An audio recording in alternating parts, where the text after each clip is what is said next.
À l'école comme dans la vie, les amitiés jouent un rôle essentiel dans la formation du caractère. Mais toutes les fréquentations ne sont pas bonnes. Certains élèves influencés par de mauvaises compagnies changent de comportement, perdent leurs valeurs et s'éloignent de leurs objectifs. Un proverbe africain dit « Dis-moi qui tu fréquentes, je te dirai qui tu es ». Les amis ont un grand pouvoir d'influence, surtout à l'adolescence. Un élève sérieux, s'il se lie d'amitié avec des camarades indisciplinés, risque peu à peu d'adopter leurs habitudes. Manque de respect, mépriser le travail, etc., etc.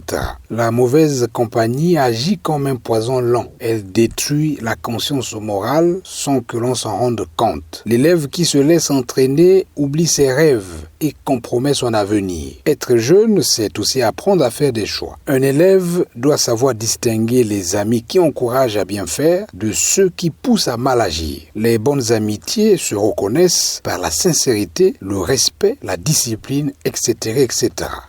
Les mauvaises compagnies, c'est l'ami de l'échec.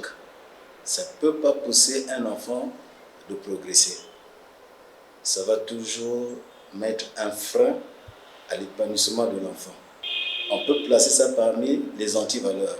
Donc un enfant ne peut pas progresser s'il fréquente les mauvaises compagnies. Ça va le conduire à être d'abord un enfant qui va faire l'école buissonnière et en plus pour lui, les compositions, il ne pourra jamais être admis aux compositions. Le mot-clé, c'est l'échec. C'est l'échec. Et vous savez que l'enfant, c'est l'avenir d'un pays.